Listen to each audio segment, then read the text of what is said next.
하나님이 기뻐하시는 예배를 위한 예배 에티켓. 10분 일찍 오셔서 참석하시면 은혜가 배가 돼요. 작은 양보와 배려의 주차는 행복한 주의를 만들어요. 휴대폰은 예배 시작 전에 끄거나 무음으로 변경해 주세요. 생수를 제외한 음식과 음료를 가져오지 않아요. 뒤에 오시는 성도님들을 위해 앞자리와 안쪽 자리부터 앉아주세요. 새로 오셔서 등록을 원하시는 분은 본당 입구 안내위원에게 말씀해 주시면 등록을 돕도록 하겠습니다.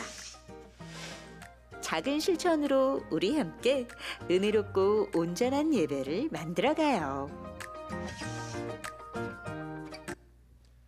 할렐루야, 반갑습니다. 우리 2부 목장연합 예배에 나오신 성도님들을 환영합니다. 우리를 주의 자녀로 또 왕같은 제사장으로 거룩한 나라로 삼아주신 우리 아버지 하나님께 감사와 영광을 돌리는 예배가 되기를 간절히 소원합니다. 우리 모두 함께 자리에서 일어나셔서 우리 하나님을 찬양하겠습니다.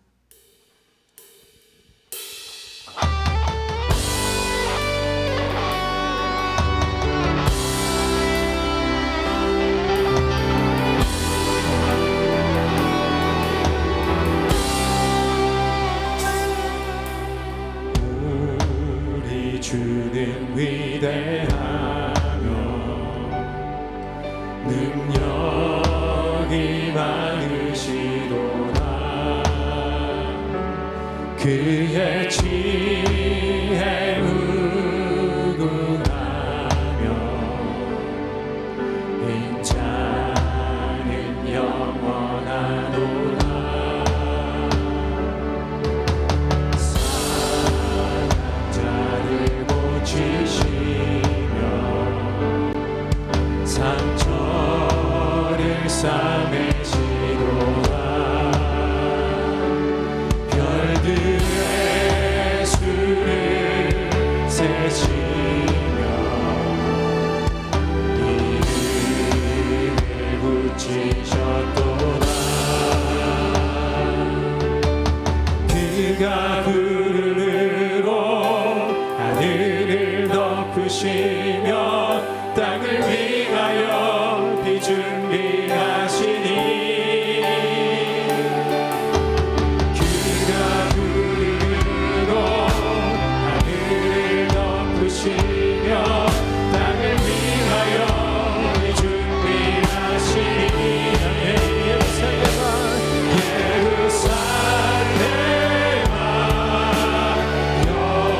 여호와를 찬송할지어다. 내 하나님은 감사함으로 주 앞에 나가며 주 임재 앞에 경배하면 다 주의 크신 이름 다 주의 크신 이름 높이며 우리에게 행하신 위대한 일 감사하세. 오 주의 신실하신 그 사랑 온 땅과 하늘 위에 계셔 홀로 영원하신 아 주의 크신 이름 높이며 우리에게 행하신 위대한 일 감사하세. 오 주의 신실하신 그 사랑 온 땅과 하늘 위에 계셔 홀로 영원하신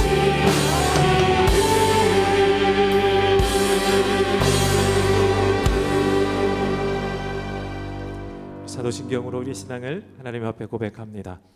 여러분은 하나님 아버지를 믿습니까? 나는 전능하신 아버지 하나님 천지의 창조주를 믿습니다. 여러분은 그의 아들 예수님을 믿습니까? 나는 그의 유일하신 아들 우리 주 예수 그리스도를 믿습니다. 여러분은 예수님께서 여러분의 구원을 위해 하신 일을 믿습니까? 그는 성령으로 잉태되어 동정녀 마리아에게서 나시고 본디오 빌라도에게 고난을 받아 십자가에 못 박혀 죽으시고 장사된 지 사흘 만에 죽은 자 가운데서 다시 살아나셨음을 믿습니다. 여러분은 예수님께서 어떻게 오실 것을 믿습니까? 하늘에 오르시어 전능하신 아버지 하나님 우편에 앉아 계시다가 거기로부터 살아있는 자와 죽은 자를 심판하러 오십니다. 여러분은 성령 하나님을 믿습니까? 나는 성령을 믿으며 거룩한 공교회와 성도의 교제와 죄를 용서받는 것과 몸의 부활과 영생을 믿습니다. 아멘. 모두 함께 자리에 앉으시겠습니다. 우리 함께 기쁨으로 또 함께 힘차게 손뼉치며 내 진정 사모하는 주님을 찬양하겠습니다.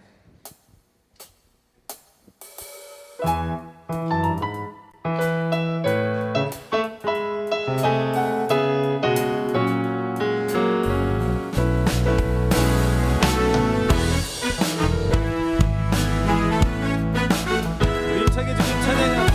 내 진정 사모하는 내 진정 사모하는 친구가 되신 그 주 예수님은 아름다워라. 사람 밑에 외쳐봐요 빛나는 새벽 주님 영원할 길 아주 없도다. 내 맘이 아플 적에 그 위로 되시며 나 외로울 때 좋은 친구라. 주는 정상 밑에 외가 빛나는 새벽 이 땅 위에 이것이 내 몸의 모든 영역 내 몸의 모든 영역 이 세상 불안해 나와 항상 같이 하여 주시고 시험을 당할 때에 당과의 길로 즉시 불린 지선을 지키시네. 온 세상 날 버려도 주 예수 안 버려 끝까지 날 돌아오시니. 주는 저 산 밑에 내가 빛나는 새벽 이 땅 위에 우리 다 같이 내 영혼 먹이시는 내 영혼 먹이시는 그 은혜 누리고 나 진히 주를 뵙기 원하네. 주를 저 산 밑에 백합 빛나는 새벽 이 땅 위에 우리 일절로 다시 돌아가서 내 진정 사모하는 내 진정 사모하는 친구가 되신 그 주 예수님은 아름다워라. 사랑 밑에 백합하여 빛나는 새벽 주님 영원한 이번에 찬양했을 때 우리 좋으신 하나님 찬양합시다. 좋으신 좋으신 하나님 좋으신 하나님 참 좋으신 나의 하나님. 우리 다시 한번 좋으신 하나님 좋으신 하나님 좋으신 하나님 참 좋으신 나의 하나님. 우리 마지막 다시 한번 좋으신 하나님 좋으신 하나님 좋으신 하나님 참 좋으신 나의 하나님. 참 좋으신 참 좋으신 나의 하나님.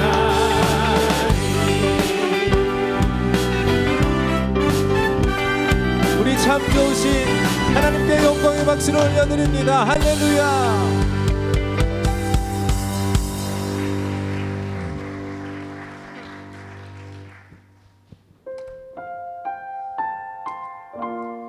주의 자녀로 산다는 것은 불안도 있고 힘든 강무도 있습니다. 그 가운데도 항상 함께 계시는 우리 주님을 기대하는 마음으로 함께 찬양하겠습니다. 주의 자녀로 산다는 것을 불가는 대로 걸어가는 것, 그 속에서 진실하게 날 지키시는 그 손길을 경험하는 것. 다시 한번 주의 자녀로 산다는 것을 바다 위로 걸어가는 것, 내 온몸을 덮쳐오는 폭풍 속에서 잠잠히 주 바라보는 것, 때론 물 가운데 휩싸일 때도 폭풍 가운데 무너질 때도 주님 내 곁에 함께 하시네. 가장 가까이에 함께 하시네.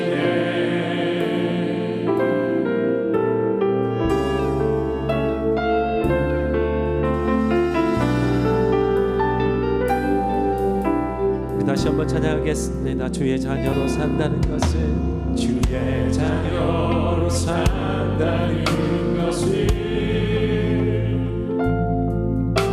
불 가운데로 걸어가는 것,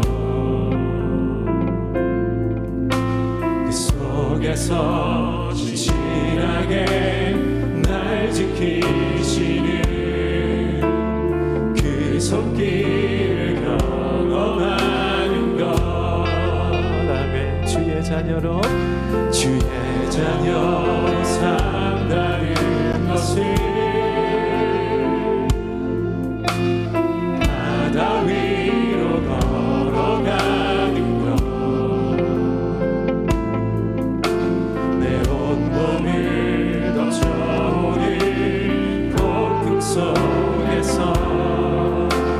잠잠히 주 바라보는 것, 때론 불 가운데 휩싸일 때도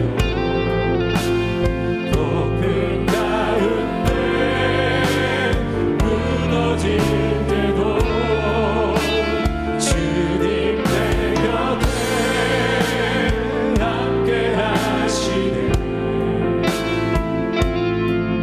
가장 가까이에 함께 하시네. 때론 불 가운데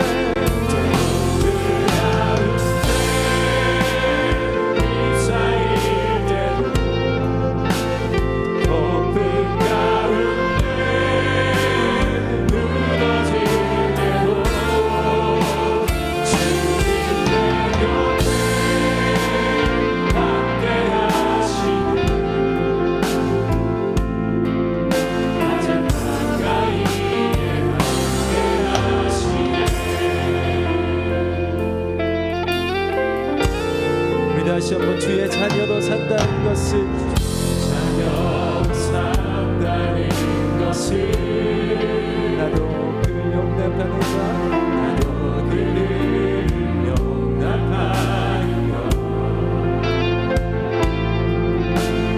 나를 위해 달리신 십자가 사랑, 그 사랑으로 살아가는 것. 주의 자녀로 산다는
찬양하신 하나님 다시 한번 찬양합시다. 완전하신 나의 주 그의 일로 나를 도와소서 행하신 모든 일 주의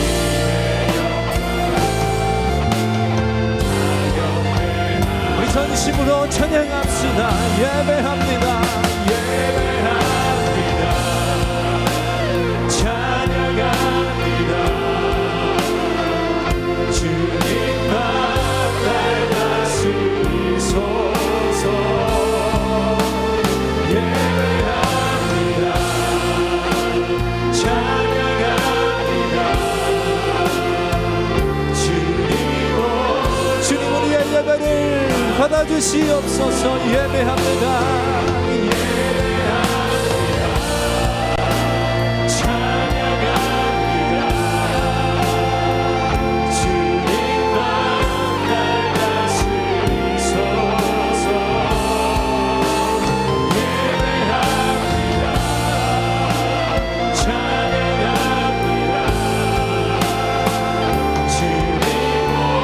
우리 마지막으로 합심으로 다시 한번 찬양합시다. 예배합니다. 예배합니다. 찬양합니다. 오 주님만 날 다스리소서. 예배합니다. 찬양합니다. 주님 홀로 높임 받으소서. 성도 여러분 함께 기도하겠습니다. 주님의 자녀로 산다는 것은 때로는 넘어지고 고통 가운데 있을 때에도 또 늘 함께 하시는 주님, 늘 가까이에 계시는 주님을 바라보는 것입니다. 그러나 나는 주님 바라보지 않고 고통에, 고난에, 억울함에, 그 넘어짐에 집중하였음을 우리 주님 앞에 회개하겠습니다.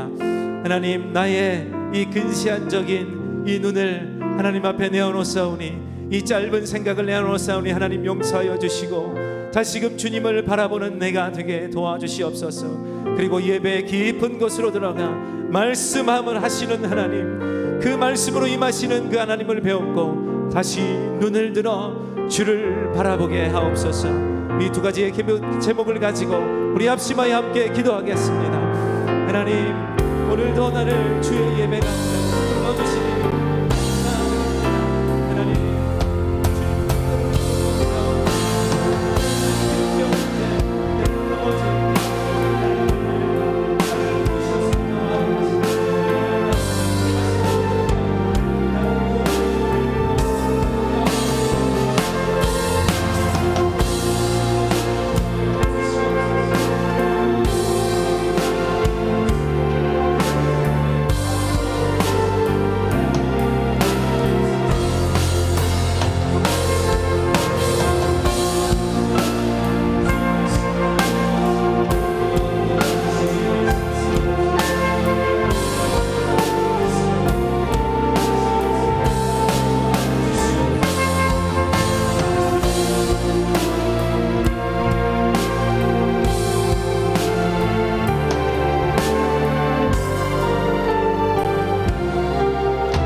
사랑과 은혜가 풍성하신 하나님, 오늘 거룩히 구별된 주일을 지키며 성도님들이 주님 안에 하나 되어 온 마음으로 찬양하고 예배하게 하심에 감사드립니다.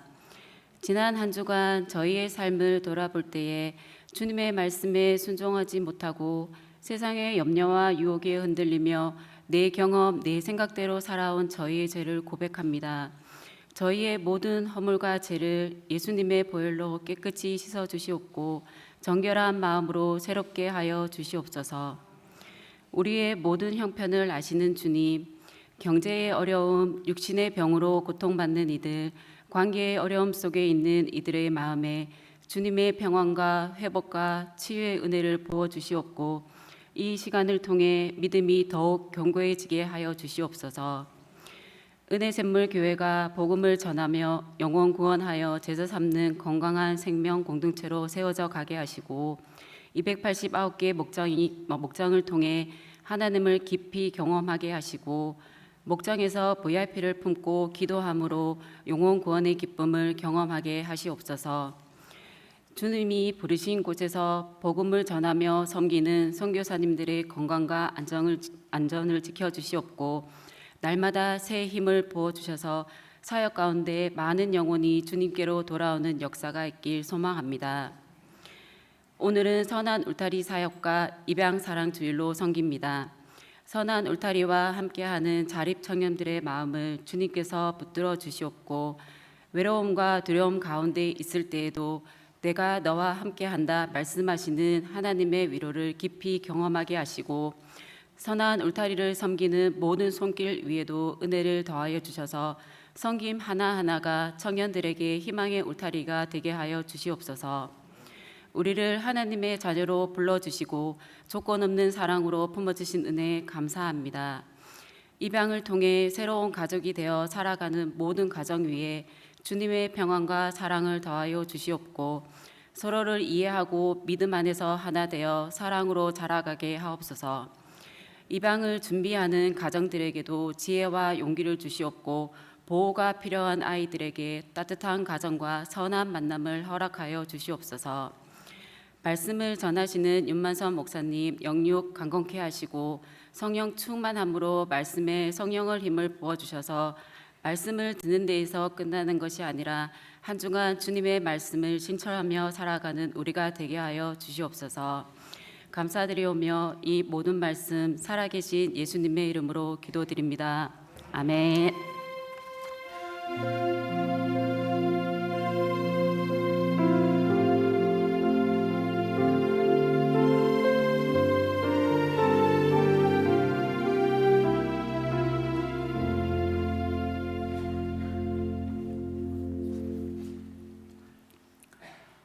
안녕하십니까. 선한 울타리 사역을 섬기고 있는 유형진 집사입니다. 오늘은 선한 울타리 사역에 대한 설명과 함께 이 사역을 섬기고 있는 봉사자분들과 멘토분들의 이야기 그리고 기도 제목을 함께 나누고자 합니다. 먼저 선한 울타리 사역을 간단히 소개해 드리겠습니다. 많은 분들께서 선한 울타리가 우리 교회만의 사역이라고 생각을 하시는데 사실 이 사역은 2015년 분당 샘물교회에서 시작이 되었습니다. 자립준비 청년들의 울타리가 되어주자라는 마음으로 여러 교회가 함께 연합하여 시작한 사역입니다. 우리 은혜샘물교회도 이 사역에 동참하게 되었고 현재는 자립준비 청년들을 섬기는 멘토팀 그리고 평화의 집 보육원을 섬기는 약 30여 명의 봉사자들이 함께하고 있습니다. 평화의 집 봉사팀은 1년에 몇 차례 캠핑도 가고 영화도 보고 북스테이도 하며 아이들과 시간을 보냅니다. 단순한 행사가 아니라 아이들 곁에 있어주고 이야기를 들어주고 공감해주는 시간을 가집니다. 그리고 고등학교를 졸업하는 아이들은 평화의 집을 떠나 자립을 준비하게 됩니다. 그 과정에서 멘토와 멘티가 연결됩니다. 여기서 멘토는 우리 교회 성도님들이고 멘티는 자립을 준비하는 청년들입니다. 저희 가정도 그렇게 한 학생과 연결이 되었습니다. 멘티들은 정부로부터 주거비와 교육비를 지원받고 우리 교회는 정부 지원 이외에 식비 보조, 기타 일상생활 지원 등 실질적인 자립을 돕고 있습니다. 멘토들은 멘티들과 정기적으로 소통하고 식비 내역을 확인하고 생활 속에서 필요한 부분들을 지원합니다. 또한 멘티가 필요하거나 멘토가 필요하다고 생각되는 것들을 함께 나눕니다. 예를 들면 밤늦게 배가 너무 아픈데 약 좀 사다 줄 수 있을까요? 라는 연락을 받으면 늦은 밤까지 불이 켜진 약국을 찾아다니기도 하고 어떤 날은 화장실 전등이 안 켜진다고 해서 전구 가는 법을 가르쳐 주기도 합니다. 그러면 다음날 멘티가 신이 나서 이모 제가 직접 고쳤어요 라고 이야기하는 모습을 보면 별것 아닌 일 같은데 참 마음이 뭉클해집니다. 또 어떤 멘티는 대학을 휴학하게 되었는데 지도교수가 부모님과의 통화를 원했습니다. 멘티가 멘토에게 엄마 역할을 좀 해주시면 안 될까요? 라고 부탁하기도 합니다. 멘토는 기꺼이 보호자의 마음으로 교수님과 통화하며 우리 아이 잘 부탁드리겠습니다 라고 인사하는 일도 일어납니다. 또 한 학생은 우울감으로 너무 힘들어하던 시기가 있었는데 멘토가 조심스럽게 병원에 가보자고 권했고 그 학생이 용기를 내어 병원을 찾게 되면서 치료가 시작될 수 있었습니다. 또 현재도 진행 중인 사례로는 멘티가 대학 졸업을 앞두고 취업을 준비하면서 부족한 영어 실력 때문에 굉장히 낙심하고 있었을 때 매주 줌으로 함께 영어를 공부하며 우리 이 책 잘 끝내고 맛있는 거 먹자고 약속하며 격려하기도 합니다. 작년에 멘토분 중 한 분이 멘티로부터 받았던 카톡 메시지는 이 사역을 하면서 큰 보람을 느꼈던 순간입니다. 제가 한번 읽어드리겠습니다. 선한 울타리에서 너무 좋은 사람들을 만나고 또 그걸 통해 저 스스로가 많이 배우고 성장하면서 따뜻한 사람이 될 수 있어서 감사하고 행복한 것 같아요. 말은 안 하지만 이모도 그렇고 삼촌도 그렇고 여러 방면에서 저를 응원하고 있다는 걸 알기에 조금이나마 힘이 될 수 있게 저도 끊임없이 한 해 한 해 성장하는 과정인 것 같아요. 전 이모를 만날 수 있어서 너무 좋고 옆에 가족 같은 든든한 소중한 사람들이 생겨서 기쁘고 감사할 따름입니다. 한번 이어간 인연은 떼어놓을 수 없듯이 이모 포함 여러 사람들이랑 오래오래 봤으면 좋겠어요. 이모는 가족보다 더 가족 같은 저의 옆에 있으니까 언제든 이모가 행복하면 저도 행복해요. 우리 가족에게, 우리 모두에게 웃는 일만 가득했으면 참 좋겠어요. 이런 카톡 메시지가 있었습니다. 물론 쉽지 않은 순간들도 많습니다. 아이들이 마음을 쉽게 열지 않을 때도 많고 연락이 잘 안 될 때도 많습니다. 때로는 상처와 분노 때문에 공격적인 반응을 보이기도 합니다. 그런데 어느 순간 이런 생각이 들었습니다. 사실 이 아이들은 특별한 아이가 아니다라는 것이죠. 이 아이들의 기도 제목을 보면 자격증 붙게 해주세요. 좋은 아르바이트 해주세요. 미래가 불안하지 않게 해주세요. 정말 우리 자녀들하고 똑같습니다.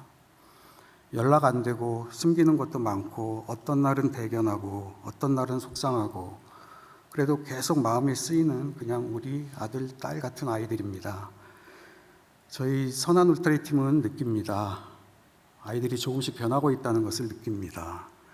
식비 지원을 위해 영수증을 제출받을 때 처음에는 대부분 패스트푸드나 배달 음식뿐이었습니다. 그런데 시간이 지나면서 달라집니다.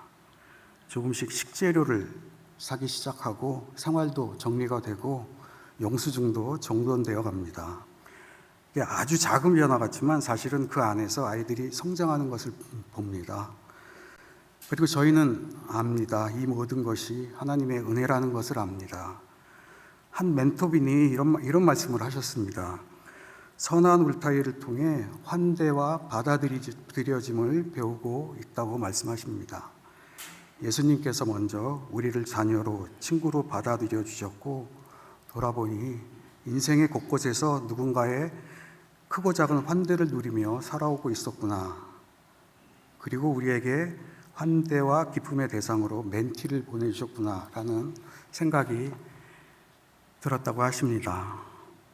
서툴 때도 많지만 도움을 주거나 때로는 받기도 하며 서로에게 받아들여지고 있습니다. 선한 울타리를 통해 좁았던 저희의 삶이 풍성해져 감을 느낍니다. 또 다른 한 분은 우리의 사역을 비빌 언덕이라고 하셨습니다. 우리를 필요로 하는 자립심 청년이 나도 비빌 언덕이 있다고 생각할 수 있다면 그럼 된 거라고 하십니다. 우리 교회가 그런 울타리가 되고 비빌 언덕이 되기를 소망합니다. 마지막으로 저희는 아직 많이 부족합니다. 그래서 성도님들께 부탁드립니다. 선한 울타리 사역과 입양 사역을 위해 계속 기도해 주시고 관심 가져주시고 마음이 가실 때 주보의 후원 계좌로 선한 울타리를 위한 후원도 해주시면 더 많은 멘티들을 섬기는데 잘 사용하겠습니다. 감사합니다.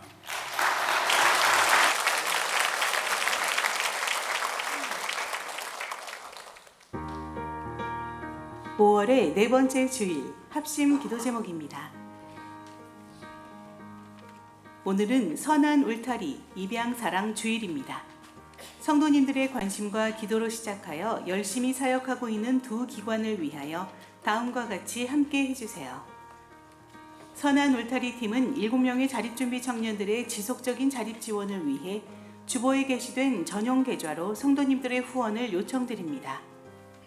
입양사랑팀은 오늘 오후 2시 별관이동 204호에서 팀 모임과 더불어 입양에 관심이 있는 성도님들을 초대합니다. 2026년 상반기 학습 세례 입교식을 위하여 6월 13일 토요일 오후 4시 샘물관 101호에서 문답식이 진행됩니다. 목장님들께서 목장의 대상자들을 살펴주시고 5월 31일 주일까지 평원지기에게 신청해 주시기 바랍니다. 본식은 6월 21일 주일에 있습니다. 5월 가정의 달을 맞아 가족사진데이가 다음 주일인 5월 31일 주일 샘물관 101호에서 열립니다. 이번 사진 촬영은 6명 이하의 가족은 물론 가족과 함께하지 못하시는 분들을 위한 개인 프로필 촬영도 준비되어 있습니다. 촬영은 당일 오전 9시부터 오후 2시까지 30분 단위로 8팀씩 진행되어 선착순으로 총 80팀까지 가능합니다. 신청은 오늘 로비층에서 수기로 접수받고 있습니다. 성도님들의 많은 관심과 참여를 바랍니다.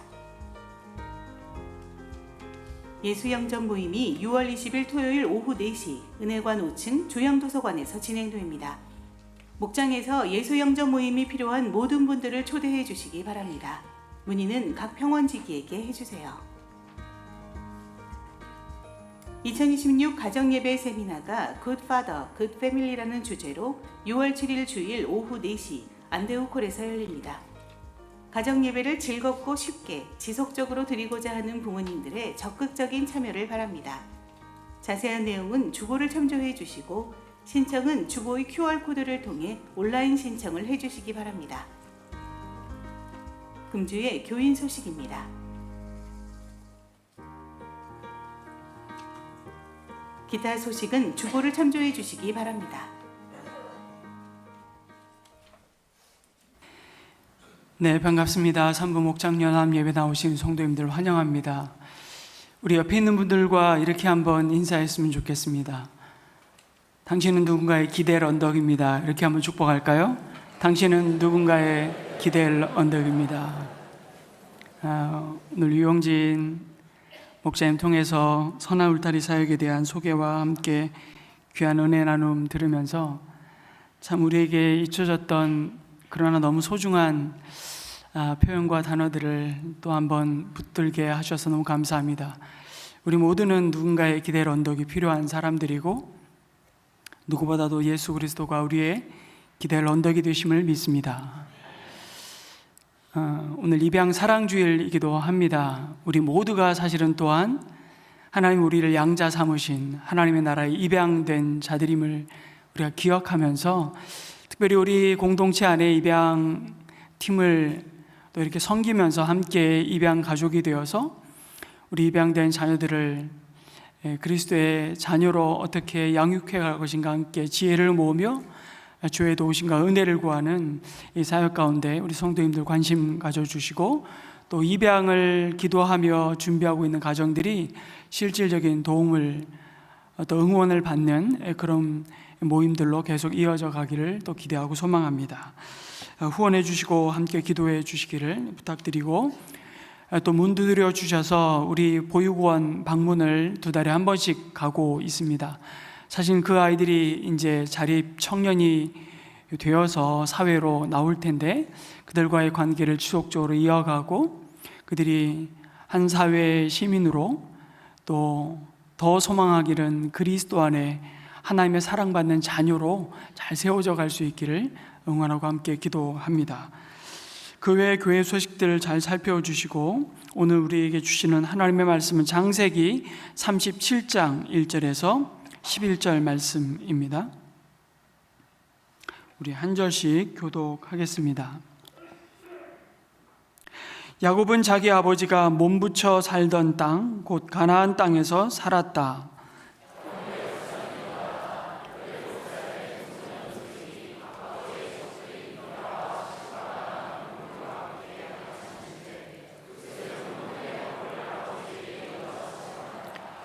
이스라엘 그늘막에 요셉을 얻었으므로 다른 아들들보다 요셉을 더 사랑하여서 그에게 화려한 옷을 지어서 입혔다.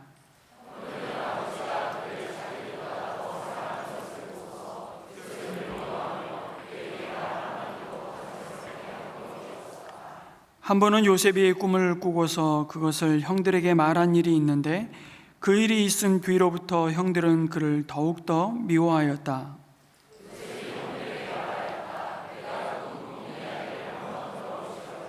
우리가 밭에서 곡식단을 묶고 있었어요. 그런데 갑자기 내가 묶은 단이 우뚝 일어서고 형들의 단이 나의 단을 둘러서서 절을 하였어요.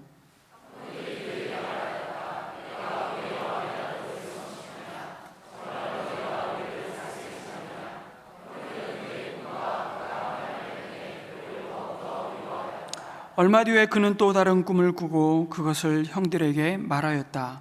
들어보셔요. 또 꿈을 꾸었어요. 이번에는 해와 달과 별 11개가 나에게 절을 했어요.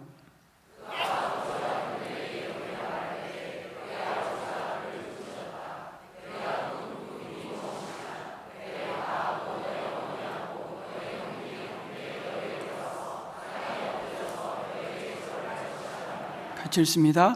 그의 형들은 그를 시기하였지만 아버지는 그 말을 마음에 두었다. 아멘. 여러분, 창세기 12장에서 하나님은 아브라함을 갈대아 우르에서 불러내시죠. 그렇게 시작된 하나님의 언약, 다시 말해 내가 너로 큰 민족을 이루며 너의 후손을 통해서 모든 민족이 복을 받게 하겠다.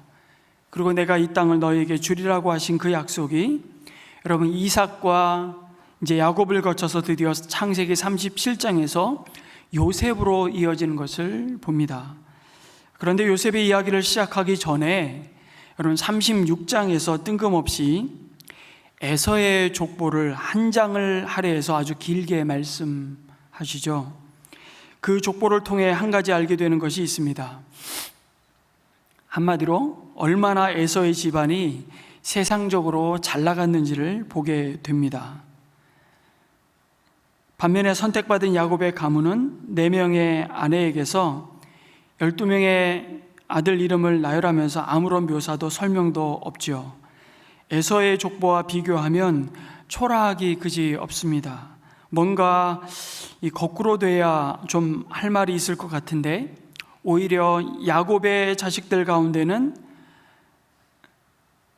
아주 참혹하게 세겜의 백성들을 살인한 아들들, 또 성폭행을 당한 딸도 있고요. 며느리와의 관계에서 자식을 낳은 아들이 있질 않나. 그리고 아버지 야곱의 첩을 범한 아들까지 정말 천인공노할 콩가루 집안의 모습을 여과 없이 보여줍니다. 여러분, 그뿐입니까? 하다하다 이제 친동생을 노예로 팔아먹는 일까지 벌어집니다. 창세기 37장의 내용이 그 서막을 참 요란하게 이야기해 줍니다. 요셉은 야곱의 12아들들 가운데 여러분 11번째 아들이었지만 야곱이 사랑했던 아내 라헬이 낳은 첫째 아들이었습니다. 그리고 라헬은 2번째 아들 베냐민을 가나안 땅에 들어와서 낳다가 난산으로 죽고 말지요.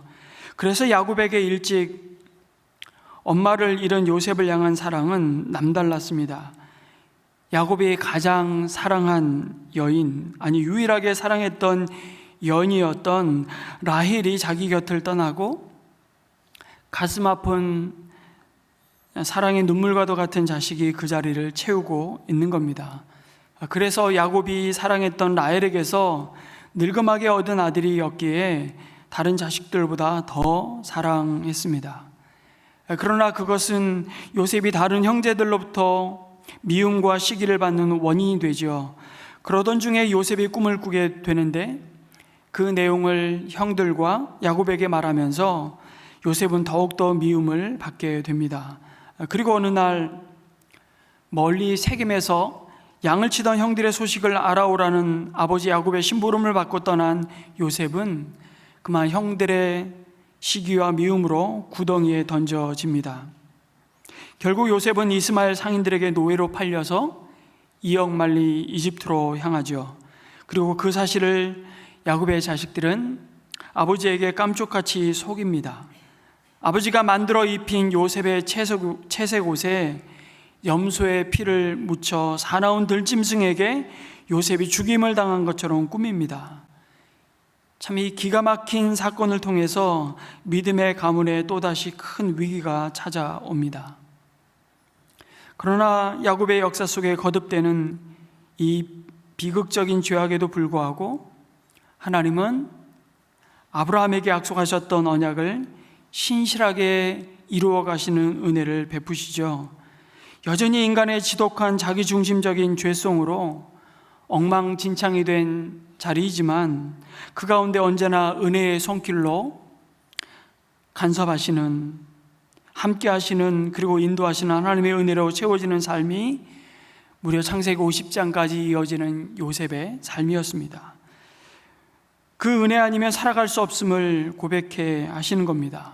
그런데 어떤 방식으로요? 그 은혜가 아니어도 얼마든지 살아갈 수 있다고 고집스럽게 말하는 그 야곱의 가족들 틈바구니 속에서 그것이 얼마나 하나님의 자녀들에게 고통과 상처와 서로에게 독이 되는지를 보여주시는 방식으로 말씀하고 있는 겁니다.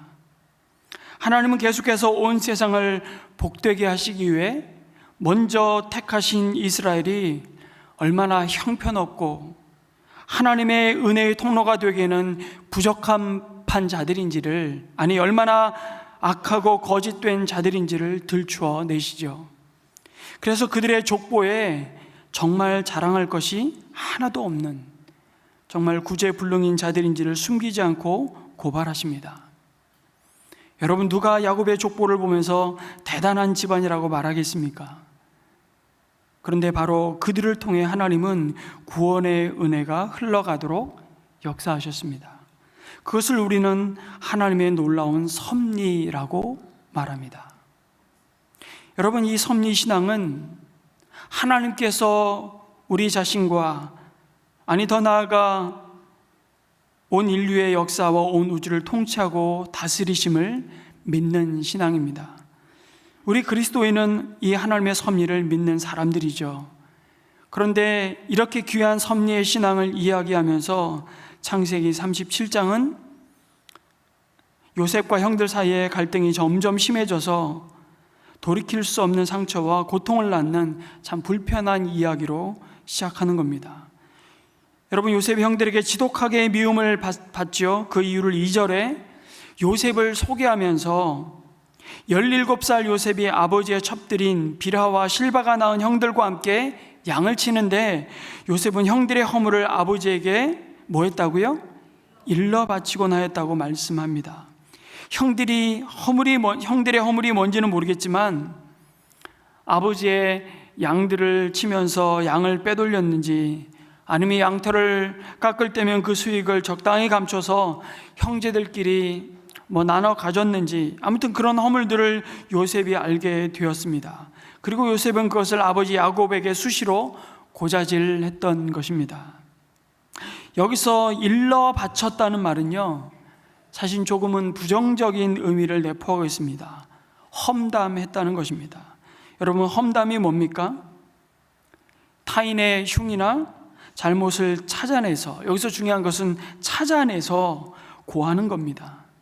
그 찾아냈다는 얘기는 그것을 일부러 찾기도 하고 찾은 것을 부풀려 만들기도 하는 것을 의미하죠. 그러니까 형들 입장에서는 자신들의 허물은 보이지 않고 그것을 험담하는 요셉이 형들의 눈에는 재수없는 놈으로만 보이는 겁니다. 미워 죽겠는 것이죠. 물론 오늘 말씀은 그러한 요셉의 행동에 대한 어떤 도덕적인 판단도 내리고 있지 않습니다. 그럼에도 요셉의 고자질로 인해서 형들은 요셉이 미워서 그에게 말 한마디도 다정스럽게 하는 법이 없었다고 말씀하죠.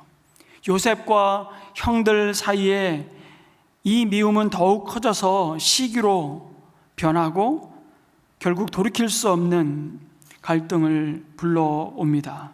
그런데 이때 갈등의 첫 번째 원인은 어쨌든 형들의 허물을 들추어내며 험담하는 요셉 자신에게 있었습니다. 여러분, 이 말씀 가운데 우리들에게 적용해야 될 영적인 교훈이 있다면 말에 대한 것입니다.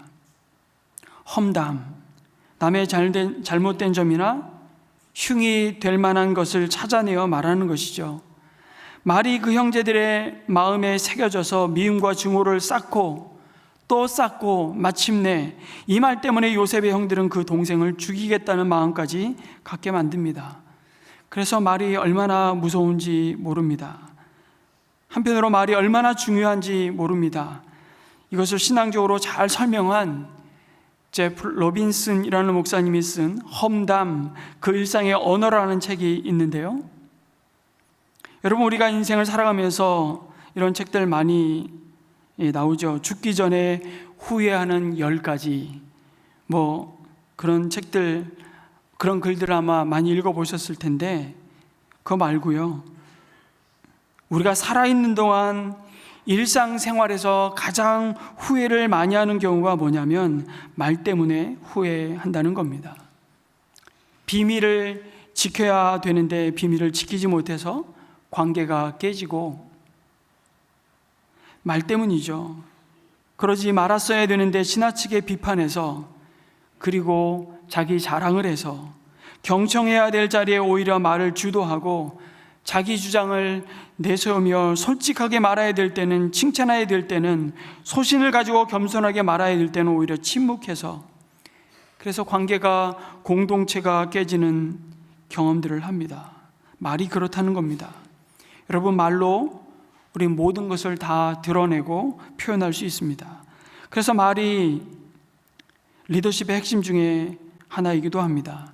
여러분, 말로 사랑도 드러낼 수 있고 증오도 표현할 수 있고요, 섬김과 격려와 어떤 사람을 이렇게 세우는 동기부여를 할 수도 있습니다. 이 모든 것이 다 뭡니까? 말이죠. 언어.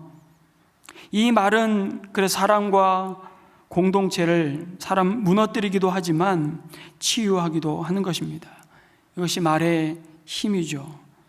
여러분, 첫사람 아담이 자기 입으로 처음 했던 말이 뭔 줄 아십니까?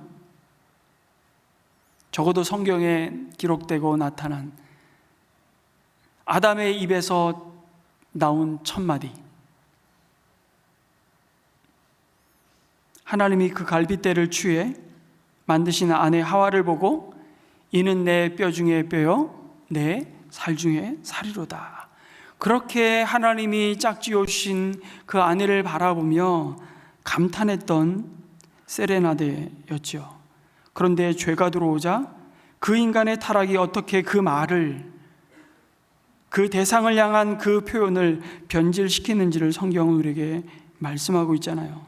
하나님이 짝지어 주신 저 여자가 왜 선악과를 따먹었느냐 아담에게 물으실 때, 하나님이 짝지어 주신 저 여자가 내게 선악과를 주므로 내가 먹었나이다. 여러분, 그 탄성이 비열함과 비웃음과 원망과 정죄의 말로 바뀌는 것입니다. 이는 내 뼈 중에 잡뼈요 내 살 중에 군살이로다. 이렇게 바뀌는 거죠. 뭐가 들어옴으로요? 죄가 들어옴으로. 글쎄 여러분, 우리 주변에 말 함부로 하는 분들이 있죠. 함부로 막 하는 분들, 상대방 생각하지 않고 배려하지 않고 자기 주장 내세우고 자기가 옳다고 얘기하고 함부로 말하는, 여러분 집에도 있고 교회도 있고 목장에도 있고 가정에도 있고 일터에도 있고 다 있잖아요. 그 사람 생각하지 말고 그게 나구나 이렇게 생각하시면 됩니다. 함부로 말하는 분들이 있어요. 죄송한데 그건 죄예요. 성경은 그렇게 이야기하고 있습니다. 남을 배려하지 않는 것. 이런 분들 있죠. 다 내질러 놓고 나는 뒤끝이 없어. 여러분들 뒤끝은 없을지 모르지만 상처는 상대방이 고스란히 다 이미 받았습니다. 성경은 그것을 분명하게 죄라고 말씀하고 있습니다. 그 찬란한 탄성이 비열함과 그리고 불평과 원망이 되고 말잖아요. 죄가 들어와서. 그래서 함부로 말하는 것, 아니 나는 원래 그래, 이게 아니에요. 죄예요. 내 원래 기질이 그래, 내 성격이 아니고 여러분 죄예요. 그러니까 남을 배려하지 않고 상대방의 지금의 상황을 생각하지 않고 함부로 이야기하는 겁니다. 죄가 우리 마음에 들어와서 내뱉어지는 것이죠. 우리가 이것을 먼저 인정할 수 있어야 합니다. 말에 실수가 없는 자가 없기 때문에 그렇죠. 그러면 험담 그 일상의 언어, 이 책에서 마지막 결론이 뭐냐면, 우리는 다 그렇게 죄에 물들어 있는 내면을 가지고 있기 때문에 예수님의 말씀처럼 우리 내면의 것이 언어로 표현되기 때문에 예수 그리스도의 십자가의 보혈의 능력으로, 그 복음의 능력으로 우리의 말을 다시 회복시키시고 변화시켜서 하나님의 은혜를 전달하는 도구로 사용되어야 된다고 하는 것이 이 책의 결론입니다. 그래서 안 사보셔도 됩니다. 여러분의 언어를 주신 이유는 바로 이 하나님의 은혜를 전달하는 도구로 사용되어져야 된다는 겁니다. 여러분이 그와 같은 분 되시기를 주님의 이름으로 축복합니다. 다시 본문으로 돌아와서, 그런데 여러분, 이런 요셉과 형들 사이의 갈등에 사실은 더 무거운 책임이 바로 아버지 야곱이었다는 사실을 우리는 발견하게 됩니다. 바로 요셉을 다른 형제들보다 더 사랑한 야곱의 편애가 결정적인 한 몫을 하죠. 야곱은 요셉에게 화려한 옷, 개역개정엔 채색 옷을 지어 입힙니다. 형제들과는 다른 옷을 입히는 것이죠. 여러분, 다른 형제들은 전부 다 들에 나가서 양치고 있습니다. 노동을 하며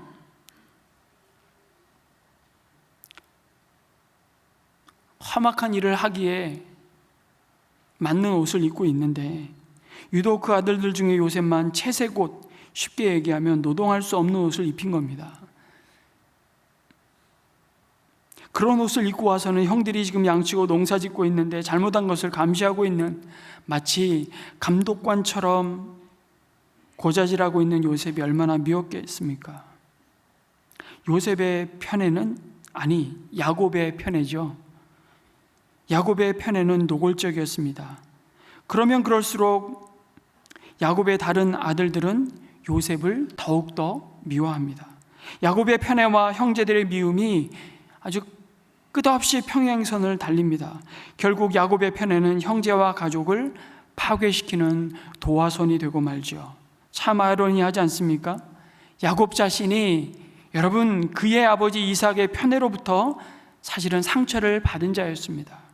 에서가 사냥한 고기를 즐거워했던 이삭은 장자인 에서를 야곱보다 더 사랑했다고 말씀하잖아요.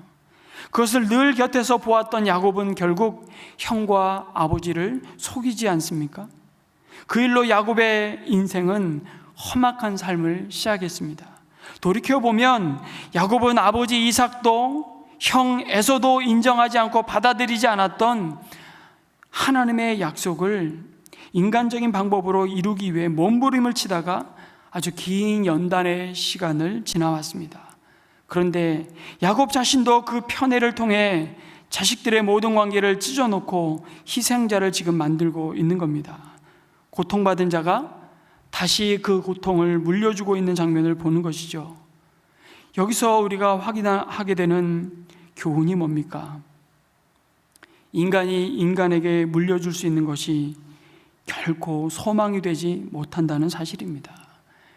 여러분, 아무리 좋은 채색 옷을 입히고 최고의 음식과 최고의 환경을, 교육 환경을 만들어 준들, 여러분, 그것이 하나님의 은혜 아래 붙들리지 않는 한 끊임없이 인간은 사실 자신이 토해 놓은 것을 도로 주워 먹는 인생의 굴레를 벗어날 수 없다는 것입니다.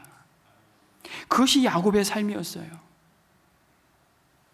요셉이 아버지에게서 받은 영향은 편애라는 고장난 사랑이었던 겁니다.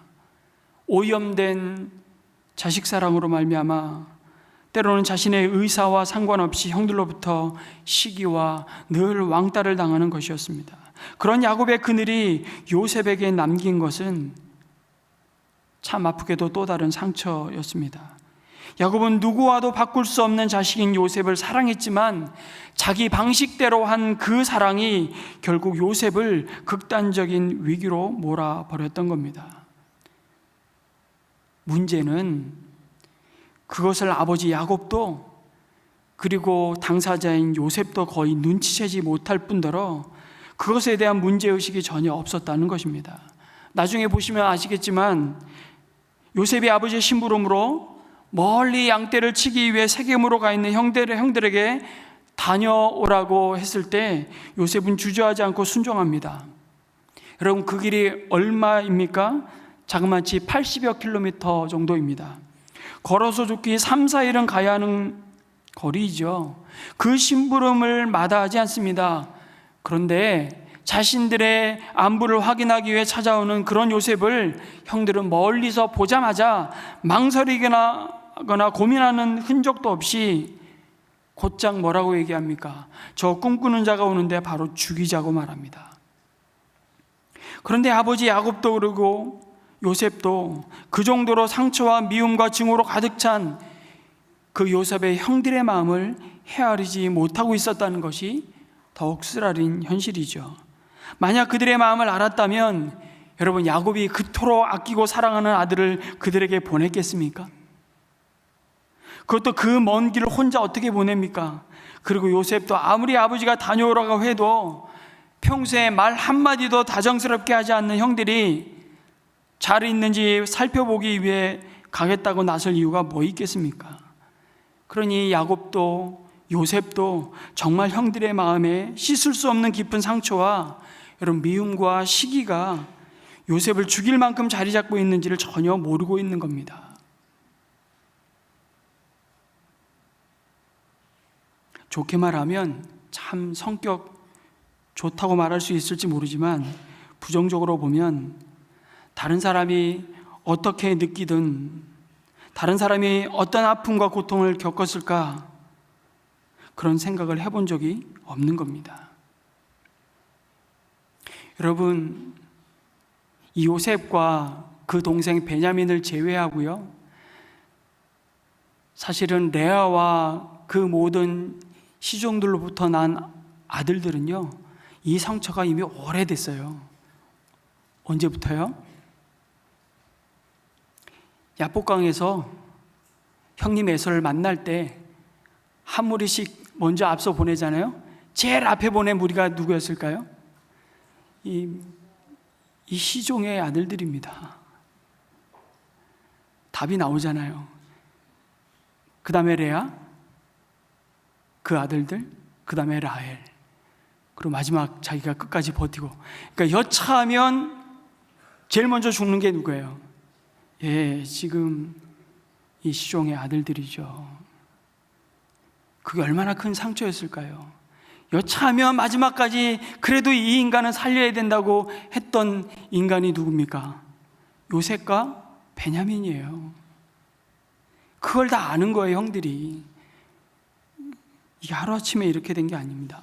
그러니까 보자마자 저 꿈꾸는 자를 죽이겠다는데, 여기 죽이겠다는 표현도요, 여러분 참 무서운 표현인데, 가나안 땅에 들어가서 하나님을 대적하고 악이 관영한 그 가나안 족속을 진멸하라, 하렘이라는 단어를 똑같이 쓰고 있는 거예요. 그러니까 좀 표현이 거칠지만 사지를 찢어 죽이겠다는 겁니다. 여러분, 얼마나 무서운 관계입니까? 그런데 야곱과 요셉은 그런 생각을, 그런 낌새를 전혀 알아채지 못하는 거지요. 이것이 야곱과 그의 편애를 받는 요셉이 가진 허물이라고 하면 허물일 것입니다. 그럼에도 인간의 이 불완전한 사랑이 낳은 이 비극을 통해 하나님은 다시 야곱과 그 믿음의 사람들에게 영원하고도 흠없고 온전한 사랑이신 하나님 앞에 엎드리게 하십니다. 그런데 여러분, 결정적으로 8절의 형들은 요셉이 꾼 꿈과 그가 한 말 때문에 그를 더욱더 미워하였다고 말씀하죠. 여러분, 요셉이 꿈을 꿉니다. 여러분, 내가 이런 꿈을 꾸고 싶다고 해서 꾸는 게 아니죠. 꿈은 꾸어지는 겁니다. 그런데 그 꿈이 나의 욕망이 자극이 되어 드러난 투영이 된 개꿈일 수도 있고요, 정말 하나님의 계시로 말씀하시는 하나님의 비전일 수도 있습니다. 특별히 구약의 시대, 아직 하나님의 뜻이 기록된 말씀으로 전해지지 않았던 이 족장의 시대에 여러분, 믿음의 사람들에게 하나님은 꿈으로 말씀하셨죠. 물론 지금도 하나님은 꿈과 환상을 통해 말씀하실 수 있습니다. 그러나 분명한 것은 그 꿈과 환상이 우리에게 주신 하나님의 말씀과 갈등하게 만들거나 다른 의미를 드러낼 수 없다는 것입니다. 왜 그렇습니까? 성경인 하나님의 말씀이 성령 하나님의 감동으로 쓰여졌기 때문이죠. 그 성경 말씀이 하나님의 계시의 완성이기 때문입니다. 그런데 요셉의 꿈은 그것을 꾸고 그냥 묻어둘 수 있을 만큼 요셉 개인에게 은밀하게 말씀하시는 꿈이 아니었다는 것이 문제였습니다. 그것은 요셉과 함께 사는 아버지 야곱을 비롯해서 모든 형제들을 향한 하나님의 메시지이기도 했기 때문입니다. 어쩌면 요셉은 꿈을 통해 말씀하시는 그 하나님의 뜻을 전달하고 드러내는 전달자로서의 역할을 충실하게 감당하고 있는지도 모릅니다. 꿈의 내용이 뭡니까? 밭에서 단을 묶고 있는데 갑자기 요셉의 단이 벌떡 일어나더니 그 단을 형들의 단이 둘러서고 절을 하는 장면이죠. 5절에 보니까 그 일이 있은 뒤에 형들은 더욱더 요셉을 미워하였다고 말씀합니다. 무슨 얘기입니까? 형들도 그 꿈의 의미가 무엇인지를 다 알았다는 것입니다. 그 꿈을 굳이 해석하기 위해서 형제들이 모여서 난상 토론을 벌일 필요도 없었습니다. 그 꿈이 담고 있는 내용이 너무 분명해서 굳이 설명할 필요도 없었던 것이죠. 재밌는 것은 형들이 자신들의 입을 통해 요셉의 꿈을 바로 해석하고 있다는 겁니다. 네가 우리의 왕이라도 될성 싶으냐? 정말로 네가 우리를 다스릴 참이냐? 딱 봐도 요셉이 지금 무슨 의도로 이 꿈 얘기를 형들에게 하는지를 다 아는 겁니다. 그래서 더욱 괘씸하고 미울 수밖에 없는 요셉이 되는 것이죠. 형들 입장에서는 꿈을 빙자해서 지금 자기가 아버지 야곱의 사랑을 독차지하더니만 저게 미쳤네 라고 생각하는 겁니다. 이제 아주 대놓고 내가 이 집안의 장자라는 소리를 하고 있는 겁니다. 여러분, 화려한 채색 옷을 아버지가 입혔다는 것은요, 그 당시의 문화로 볼 때 그건 그 집안의 가장 존귀한 장자라는 뜻입니다. 그러니 나머지 자식들에게는 아버지가 요셉을 이 집안의 장자로 생각하시는구나, 그 메시지처럼 들렸던 것처럼 그런 암묵적인 소외감을 느끼고 있는데 요셉이 이런 꿈 얘기를 하니까 이것은 11번째 아들이 모든 형들을 앉혀놓고 선전포고를 하는 꼴이 되어버린 것입니다. 그런데 동시에 형들의 등골이 오싹한 것이죠. 두려운 것입니다. 이 꿈이 요셉이 지어낸 꿈이 아니라면, 여러분, 이 고대 사회에서 지어낸 말이 아니라 요셉이 꿈이 맞다면 심각한 것이죠. 형들 생각에 지금도 아버지의 힘과 사랑을 등에 업고 형들이 우리를 이렇게 비참하게 만드는 놈이 결정적으로 자신들을 다스리는 왕이 된다면 그보다 더 끔찍한 일이 없는 겁니다.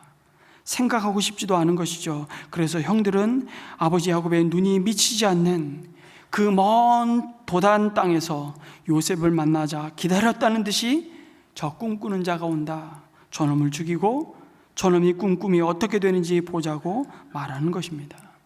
그런데 정말 요셉은 그 꿈을 그렇게 자랑하고 싶었을까요? 정말 철이 없는 것인지 아니면 너무 순진한 것인지 형들의 미운 마음에 그 분노의 휘발유를 부어버린 것입니다. 그런데 하나님의 말씀인 성경은 역시 그것이 요셉의 교만과 어리석은 자랑이라고, 그런 행동이 얼마나 믿음의 집안을 어지럽히고 질서를 깨뜨린 어리석은 행동이라고 또 판단하지 않습니다. 그래서 첫 번째 꿈이 요셉의 야망을 드러내는 개꿈이 아니었다는 것을 확증하기라도 하듯이 하나님은 두 번째 꿈을 꾸게 하십니다. 이번에는 한술 더 떠 해와 달과 11별이 요셉의 별에게 나와 절을 하는 장면으로 요셉의 별에게 모든 영광을 돌리는 꿈이었습니다. 그리고 형들에게 또 꿈 내용을 얘기하죠. 이번에는 아버지 야곱도 요셉을 꾸짖습니다. 그리고 형들은 요셉을 이대로 둬서는 안 되겠다는 그 시기심이 더욱 굳어집니다. 그러나 11절에 아주 묘한 말씀을 남깁니다.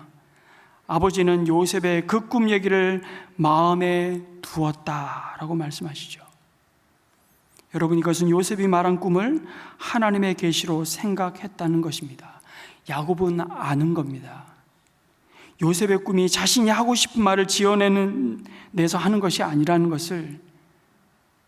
왜요? 자신이 이미 오랜 세월의 풍상을 겪으면서 여기까지 오는 동안 고비고비마다 하나님이 꿈으로 그리고 하나님의 사자들을 보내셔서 저항할 수 없는 방식으로 일하시고 말씀하시지 않았습니까? 그리고 그 모든 일을 말씀하신 대로 이루어졌음을 지금 야곱이 그의 삶으로 대면하고 있는 것입니다. 그리고 요셉의 꿈은 처음부터 요셉의 꿈이 아니라 하나님의 꿈이었음을 성경은 하나하나 증명해 증거해 가시죠. 여러분, 요셉의 꿈은 궁극적으로 하나님이 이스라엘 백성을 어떻게 구원하실지 그 계획을 미리 보여주시는 꿈이라는 사실을 알 수 있습니다.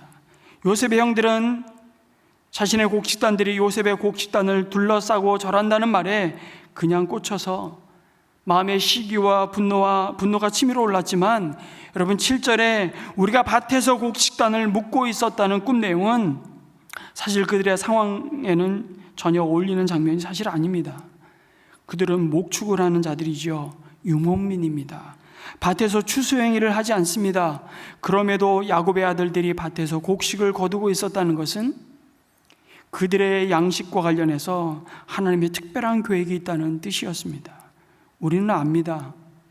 그들이 땅의 소산으로 인해 큰 어려움을 겪을 것이고, 하나님은 요셉을 통해 그 대기근으로 인한 고통에서 그들을 구원해 주실 것을 말이죠. 그런데 언제나 문제는 이것입니다.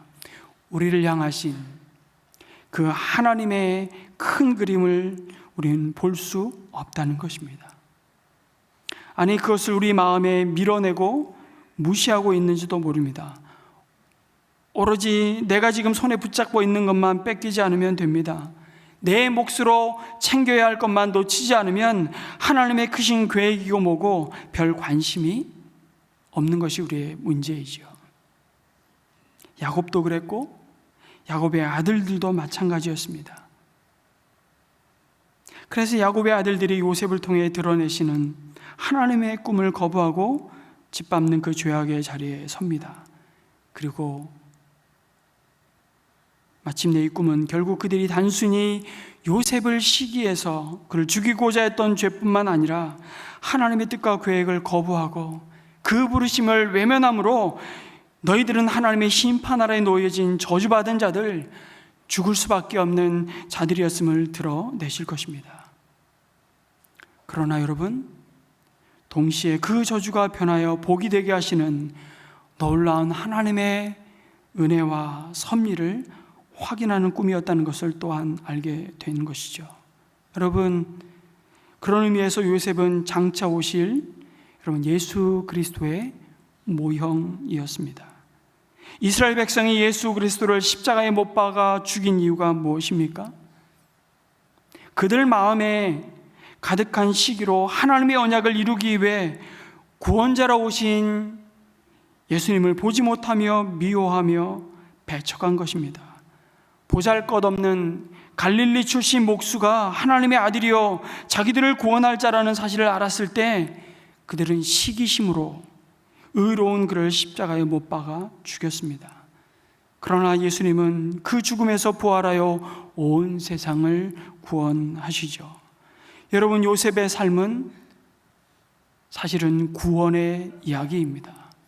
요셉을 통해 구원자로 오실 예수 그리스도의 길을 예비하셨다면 이제 우리에게 요셉의 이야기는 이미 우리에게 오셔서 우리의 구원을 십자가로 이루시며 부활하셔서 요셉을 향해 해와 달과 별들이 절하였던 것처럼 우리가 영광의 주님께 엎드려 예배하며 하나님께 영광을 돌려야 할 교회로 부르신 은혜가 여러분 얼마나 크고 놀라운 하나님의 섭리인지를 보여주시는 것입니다. 그러나 하나님의 꿈을 꾸었던 요셉은 오히려 더 깊은 시기와 그럼에도 미움을 받고 이제 돌이킬 수 없는 갈등의 자리에 섭니다. 오늘 그런 요셉의 모습을 우리는 찬양으로 고백했던 것 같아요. 하나님의 자녀로 산다는 것은 불 가운데로 지나가는 것 같고 물 위를 걸어가는, 바다 위로 걸어가는 두려움과 불안 가운데 좁은 길을 걸어가는 것 같습니다. 그리고 이어지는 요셉의 삶을 가만히 보면 하나님은 하나님의 선택받은 삶이 아니라 저주받은 삶 같습니다. 요셉이 그 인생 가운데 옷을 4번 갈아입죠. 아버지가 입혀준 채색 옷을 입더니만 그것이 벗겨지고 노예복을 입습니다. 그것도 모자라 인생의 막장 죄수복을 입고 언제 끝날지 모르는 고난의 시간을 지나갑니다. 그리고 우리는 압니다. 그가 대제국의 총리의 옷을 입게 될 것을. 그런데 하나님이 그런 요셉과 함께 하심으로 그 가장 절망의 자리에 그가 형통했다고 창세기 39장에는 거듭거듭 말씀합니다. 형통하고는 정말 결이 안 맞는 모습인데 하나님은 요셉이 형통한 자라고 말씀하시죠. 요셉 입장에서는 하나님께 따질만 합니다. 하나님, 내가 꾸고 싶어서 꾸었습니까? 이 꿈을 꾸게 하시고 이제 나 혼자만 알고 있으면 될 꿈도 아닌 이런 꿈을 말할 수밖에 없게 하셔서 아버지와 모든 형들로부터 이런 취급을 받게 하십니까? 그런데 이 꿈에 대한 요셉의 반응은 1절 언급되지 않습니다. 그냥 팩트만 전달하죠. 아마 요셉도 어리둥절했을지 모릅니다. 이게 도대체 무슨 일이야? 그런데 요셉은 나중에 여러분 가나안 땅에 큰 기근이 찾아오고 양식을 구하기 위해 애굽으로 내려와 자신 앞에 무릎을 꿇고 엎드려 절하는 자신의 형들을 마주합니다. 꿈으로 이미 모든 상황을 말씀하시고 그 약속을 이루신 하나님의 섭리 앞에 비로소 마침내 요셉은 고백하지 않을 수 없는 거죠. 성경에서 가장 아름다운 고백이라고 주저없이 말할 수 있는 두고두고 잊을 수 없는 말씀입니다. 요셉의 생은 섭리의 생이라고 말할 수 있는 창세기 45장 7절 8절 말씀에 이렇게 말씀하시죠. 요셉이 형들을 향해 하나님이 나를 형님들보다 앞서서 보내신 것은 하나님이 크나큰 구원을 베푸셔서 형님들의 목숨을 지켜주시려는 것이고 또 형님들의 자손을 이 세상에 살아남게 하시려는 것입니다. 그러므로 실제로 나를 이리로 보낸 것은 형님들이 아니라 하나님이십니다. 하나님이 나를 이리로 보내셔서 바로의 아버지가 되게 하시고 바로의 온 집안의 최고의 어른이 되게 하시고 이집트 온 땅의 통치자로 세우신 것입니다. 여러분, 요셉은 형들에 의해 팔릴 때 너무나 기가 막히고 하늘이 무너져 내렸을 겁니다. 어떻게 남도 아닌 형들이 나를 이렇게 할 수 있나? 그는 당연히 그런 생각을 했을 겁니다. 그러나 나중에 요셉이 깨닫게 된 것은 그게 아니라 하나님이 자신을 애굽으로 보내신 것이라는 사실이죠. 그래서 오랜 후에 형들을 만났을 때 여러분 그에게는 아무런 원한도 없었습니다. 그 억울한 저주할 수밖에 없는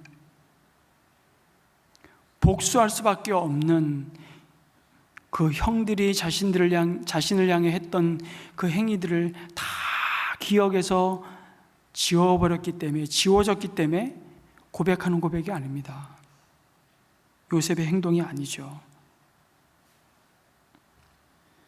그런데 아무런 원한도 없이 이런 고백을 하고 있는 겁니다. 왜냐하면 그는 자기 인생이 형들의 음모에 의해서가 아니라 하나님의 섭리에 의해서 이루어진 것을 분명히 알았기 때문입니다. 여러분, 우리에게도 지금 당장은 너무 억울하고 너무 낙심되고 너무 이해할 수 없는 상황이 있습니다. 그렇지만 지나고 나서 보면 하나님은 그것까지도 사용하셔서 그분의 일을 이루셨다는 것을 깨닫게 될 것입니다. 내가 저 사람 때문에 너무 억울했는데 나중에 보니 그게 아니라 하나님은 그 사람을 사용하셔서 내 인생을 하나님의 계획대로 이끌고 가고 계셨던 것이죠. 요셉이 그랬습니다. 아니, 예수 그리스도 안에서 사는 우리는 더욱 그럴 것입니다. 여러분, 버림받은 자가 끝내 버린 자를 살려서 최종적인 승리를 이루게 하시는 이야기, 이것이 요셉의 이야기이고 이것이 복음입니다. 이 복음을 요셉과 야곱의 자식들이 참 어설프게 흐릿하게 경험하였다면 이제 우리는 가장 확실하고 비교할 수 없는 구원의 빛으로 경험하는 것이죠. 우리의 절망을 소망으로, 죄가 가져온 모든 수치를 영광으로 바꾸어 주신 예수 그리스도의 십자가의 은혜로 경험하는 자임을 잊지 말라고 말씀하십니다. 그래서 우리는 이 고백을 찬양으로 드릴 수 있는 겁니다. 주님이 뜻하신 일 헤아리기 어렵더라도 언제나 주뜻 안에 내가 있음을 아노라. 그 사랑과 말씀들이 나를 더욱 새롭게 하니 때로는 넘어져도 최후 승리를 믿노라. 이 믿음 더욱 굳세라. 주가 지켜주신다. 어두운 밤에도 주의 밝은 빛으로 인도하여 주신다. 사랑하는 성도 여러분, 하나님이 품게 하시는 이 약속을 붙잡고 어떤 형편과 상황 속에서도 설령 그 자리가 여전히 이해할 수 없는 고난과 절망의 자리일지라도 하나님은 하나님의 뜻을 이루시고 저와 여러분의 삶을 지금도 변함없이 붙드시고 인도하시고 계시는 하나님의 이 섭리를 믿으시기 바랍니다. 아멘. 우리 함께 이렇게 기도했으면 좋겠습니다. 주신 말씀을 붙들고 두 가지 기도 제목을 함께 읽고 함께 기도합니다. 시작. 주님, 우리의 말이 관계와 공동체를 무너뜨리는 험담과 상처의 도구가 아니라 예수 그리스도의 십자가의 보혈로 우리의 입술을 변화시켜 주셔서 하나님의 은혜와 사랑을 전하는 복음의 언어가 되게 하소서. 주님, 이해할 수 없는 고난과 억울하고 낙심되는 절망의 자리에 있을지라도 모든 상황을 선으로 바꾸시어 구원의 역사를 이루어 가시는 하나님의 섭리를 끝까지 신뢰하게 하소서. 함께 기도하겠습니다. 아버지 하나님, 아브라함으로부터 시작된 이삭과 야곱을 거쳐 요셉을 향하신 하나님의 놀라운 구원의 역사를 우리에게 밝히 드러내시고 말씀하여 주신 주님, 하나님 아버지, 우리 인생 가운데 억울한 일도 참 많고 설명하고 싶어도 설명할 수 없는 하나님 고난이 고난을 이어 닥치는 하나님 아버지 사역들이 많지. 다시 한번 우리의 주가 되셔서 우리의 삶을 그럼에도 불구하고 가장 좋은 것으로 하나님 아버지 인도하시고 우리를 통해 그 고난과 약함, 그 불의함, 그 거짓됨에도 불구하고 복음으로 그런 우리를 하나님 부르셔서 우리를 변화시키셔서 하나님의 구원의 은혜를 증거하는 동료로 사용해 주시니 감사합니다. 아버지 하나님, 그렇습니다. 그 은혜가 하나님 내 삶 오늘도 다시 한번 이렇게 있습니다. 하나님 아버지를 위해서 우리의 시간, 우리의 당신, 우리 주님 찬양되게 도와주옵소서. 사랑의 주님, 우리의 내면이 복음의 능력으로 새롭게 되어서 관계를 깨뜨리는 그 험담과 시기의 말을 버리고 그리스도의 십자가의 보혈로 우리의 입술을 주장하여 주시고 오직 하나님의 은혜와 치유를 전달하는 복된 도구가 되게 하여 주시옵소서. 주님, 편애와 오염된 인간적인 사랑으로 인해 서로에게 독이 되고 깊은 상처를 남겼던 우리의 허물을 주님 앞에 고백합니다.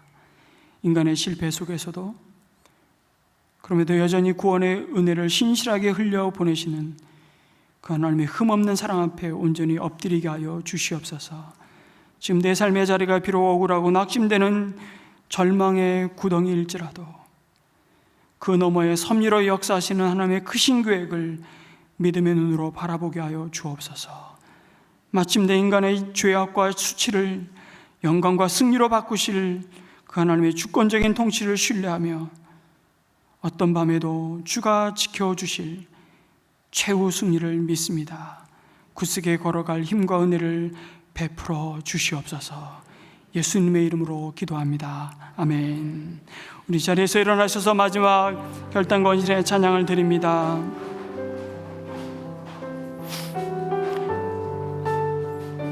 여기에 모인 우리 주의 은총 받은 자여라.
성도 여러분 헌신의 자리로 초대합니다. 오늘 우리에게 주신 말씀의 응답으로 주님 앞에 새롭게 결단하고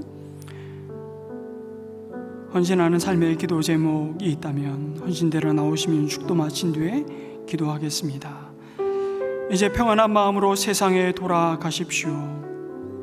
선한 일에 용기를 가지시며 악을 악으로 갚지 마십시오.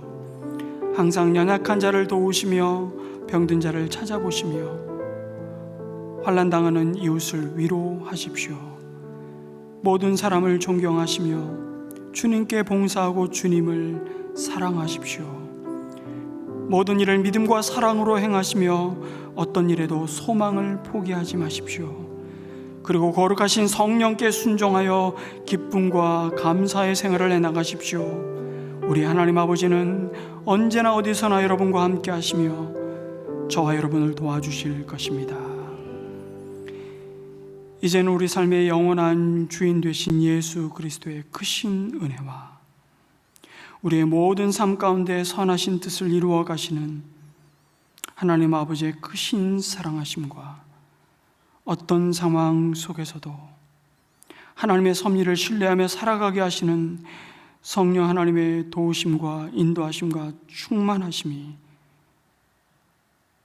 험담과 미움이 아니라 은혜와 사랑의 말을 전하며 내가 처한 자리가 비록 이해할 수 없는 낙심과 고난의 구덩이일지라도 마침내 승리케 하실 하나님의 신실하신 섭리를 신뢰하며 세상으로 나아가는 사랑하는 모든 성도님들의 삶과 가정과 일터와 다음 세대 위에 한 주간도 함께하여 주옵시기를 간절히 축원하옵나이다. 아멘.